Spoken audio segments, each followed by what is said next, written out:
we go. Hello, Powerhouse Smart friends and colleagues. Wendy Cohen here. I'm so honored and excited to have Susan El-Naggar here, one of our fabulous cool leaders in the luxury design build real estate industry. That's what this podcast is all about.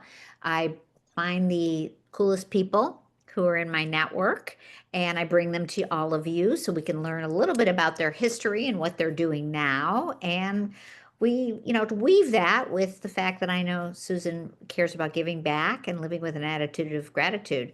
So Susan El-Naggar's firm today is Susan El-Naggar Interior Design, and her focus is luxury interior design. But I'm going to ask her a few questions, and we're going to learn about how she got started and what really is behind the talent at her firm.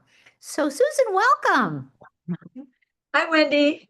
Thank you so much for having me here today. I Oh, really appreciate it. you're This a is such a blessing. Yeah, everyone who meets you says, "Oh my God, what a classy lady." They just love you. So, Oh, yeah, so share with thank you so much. yeah, the first time you dipped your toe into being an interior designer. How did that all happen? I would have to say my interior design journey started when I started working on my own home on the interiors, and I just like to um, create and make things. And so I would hang all the wallpaper and the draperies and just do all the interiors myself. And then a neighbor came over and asked me who did my interior design in my home. And I said, well, I did.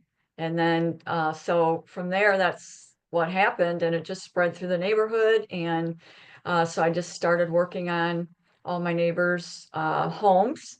And then I thought, I really wanted to, um, take this in a business direction. And I already had clientele. So I decided to attend the International Academy of Design and Technology in Chicago. And I absolutely loved it. I love learning and I just loved everything about design school. So once I was in school, then I ended up feeling like it was really important to be around other professionals. So I found out that American Society of Interior Design had a chapter in Chicago. So I started attending their meetings and just found out that it was really important to be around these um, uh, designers who were already professionals and to learn from them. So smart, Susan. A lot of interior designers that we all know today don't really realize how important it is to learn from each other, which is one of the things I love about you. And I know in our community, Thank you. people often say that about you. You're so willing to share your knowledge and your wisdom. So you got very involved with, that's ASID Chicago, yes? It's all Illinois, Oh, but okay. it's actually the office is in Chicago at the Merchandise Mart. Wonderful. And then you Mhm. started, you were younger. Were you just like one of these sponges that just listened, or did you get involved in working with the association? How did that go? So with ASID, I ended up loving it so much that I became a president of the ASID student chapter. Wow. And then throughout the years, it's been a journey with ASID, just consistently being involved in committees. And then that evolved into being president after, years later, because this was just a few years ago, I was president of the American Society interior designers chapter in Illinois, which, like I said, the office is in Chicago. Um, and then I was done with that. Then last year, I was on the ASID National Committee, which they're out of Washington. Um, so That's amazing. Amazing. yeah, so Let's talk about giving back. I mean, that's really giving a lot of your time and energy. We all know when mhm. you're, a board member or you're a president, the enormous amount of, you're representing others. And, it's a task that, is enjoyable if you are a giving person like you are, but not always building your own personal business with that. So I want to go back a little bit because, um, today, health and wellness and interior design is, obviously everyone's talking about it, but you were doing this way back in what, 2012 when you did Yes. what was your first company's name? What was your interior design firm's name then? So I was healing environments back Ooh, then in 2012. And the reason I was healing environments is because my own life had transitioned through health and wellness and cleaning out my home of toxic products and bringing in green products, cleaning personal products. And then it spilled over into our business, healing environments. And so ended up that I designed homes to be healthy and as far as materials. And then also we bring in healthy products. I share green products, cleaner products with my clients as well. Some of them have animals and they're very thankful that I share the green side of design with them. So yeah, so I did get a lead green associate certification and then wow. also a well accredited professional. Wow. You are ahead of your time. And then I understand your husband is also an architect. So do you and he work together on all your projects or just some of your projects? No, we do not work together on all of our projects. It just depends if I have a project that it's a remodel, we're gonna tear out everything and I need floor plans. My husband will do the floor plans for me. So it just depends on the project. But I feel very blessed that I have him to do drawings for me whenever I do need them. Sure. And so you were telling me earlier about your first healing environments project was a home for two doctors, husband and wife doctors. So was that like an eye-opening experience? And were they helping educate you, or were you educating them and learning together? Tell me about that. Uh, it- my client, they found out that I was working on creating healing environments and they wanted to know, how that all worked. So I just shared, with them about healthy materials. So we brought in porcelain flooring and we also incorporated stone to bring in a natural biophilic design. Huh. So biophilic design is bringing nature into your room. It doesn't have to be a tree. You can bring it in through, leaves on fabric. It could be texture, variety of lighting. So we worked on incorporating biophilic design into their space. In the shower, we did rocks on the wall. We added textural elements to the room. So they wanted their they wanted their master suite to feel like a spa retreat. Hmm. And so when we got done, they definitely said it felt like a spa retreat. We incorporated lighter tones, blues and creams. And so it was very elegant and restful and peaceful. Wow. So this is when, really health and wellness was really kind of a newer thing. So I'm very impressed, Susan, that you were so, future forward.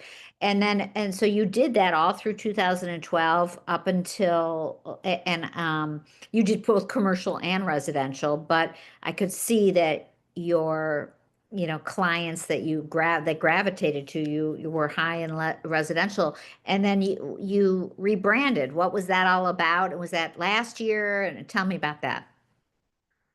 Yes, thanks, Wendy. So last year, we rebranded in 2024, and um, it seemed like the last few years, my business was really focusing on residential luxury design. The majority of my clients were doctors, lawyers, C-suite executives, business owners, and I was not getting very many commercial projects.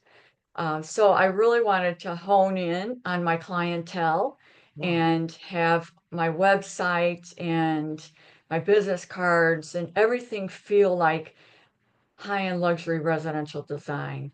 So that's why I rebranded, came up with a new logo and a new website and just new materials and everything. But at the same time, when I rebranded, it is for high-end luxury clientele, busy professionals who want to come home to a luxurious spa, peaceful retreat. Wow. Yeah. So can you just from a big picture perspective, since you've been doing this healing environments and this luxury design with, just well-appointed finishes and as you had said, all the building materials like the wall coverings, but then all the furniture and art and everything that complements that.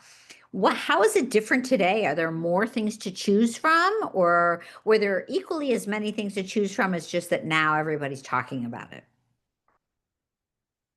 I believe back in 2012 when we were starting this, there were some products, not as many, and I had to do more research and looking at the products and what's in them, as opposed to in the last couple years, you're hearing green design everywhere. Mhm. Um, and in Chicago, they really just in the last couple years have embraced green design and really putting everything into it. So the Mart now, they have a lot of products that they're offering, green, sustainable products. So it's much easier now than back then to find those products.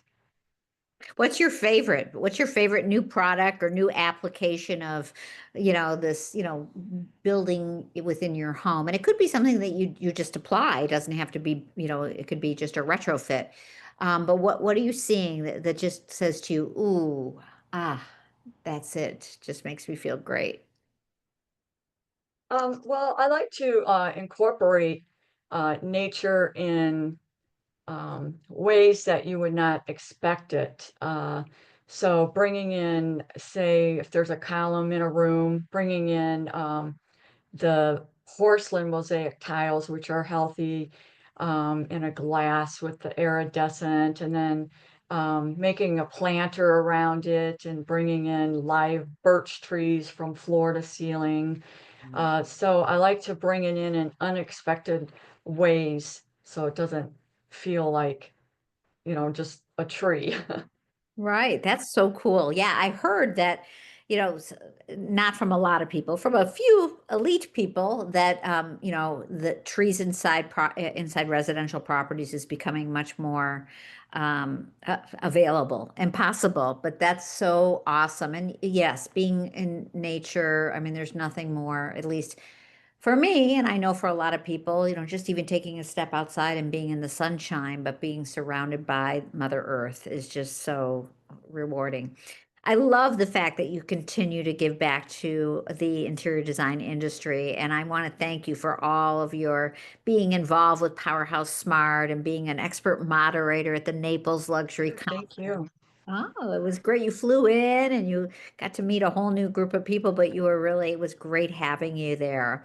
So what's in it for 2020? What do you got on the architectural boards? What's going on in 2025 for you, Susan?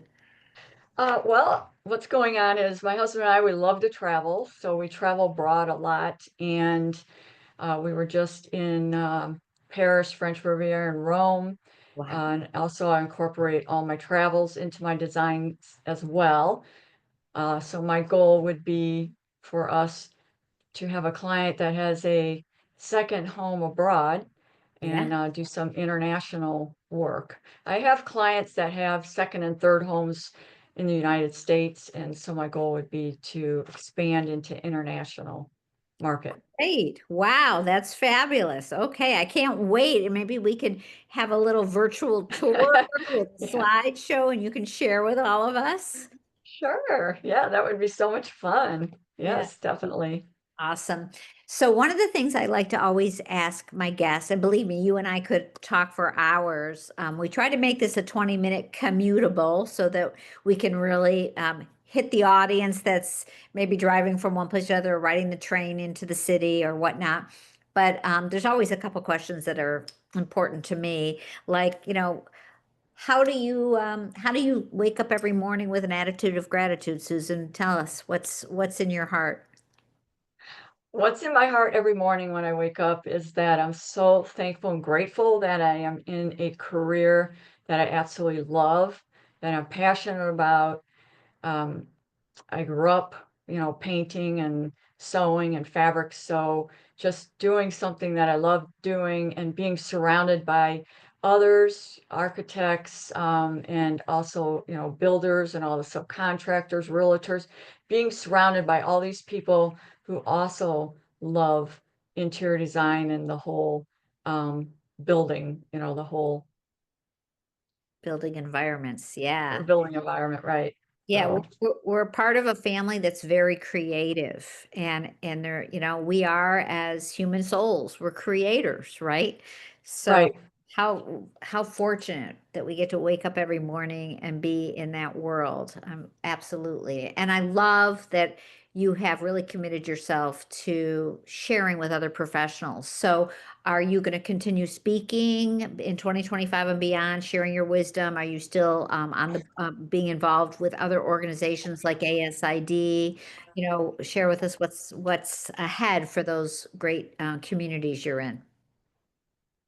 Actually, I would still be a part of American Society of Interior Designers on different aspects. And I will speak. Right now, I don't have any engagement set up. I spoke at the High Point in North Carolina a couple times last year.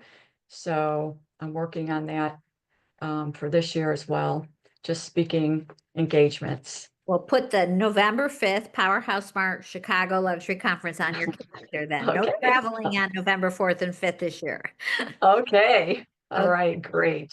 awesome. Thank you, Susan, for being with us. We're so happy to share you on our PowerHouse Cool Collabs podcast. We love having you in our community. If you want to reach Susan, the link below. So you have a website, and is it Susan El-Naggar Interior Design? Yes. Mhm. And how about social media, Instagram, LinkedIn, and all of those? Yes. I'm on Instagram, LinkedIn, and Facebook. Okay, Mhm. fabulous, Yes. fabulous. Well, thank you Oh, again. My, gratitude to you, and we love you, and we hope to spend lots more time together. yes. Thank you so much, Wendy, for having me. Again, I really appreciate it. You're such an amazing person. Well, you know what? You are, and that's why I wanted to honor you today. So Thank blessings you. to you. Namaste, my dear friend. All right. Thank you so much, Wendy.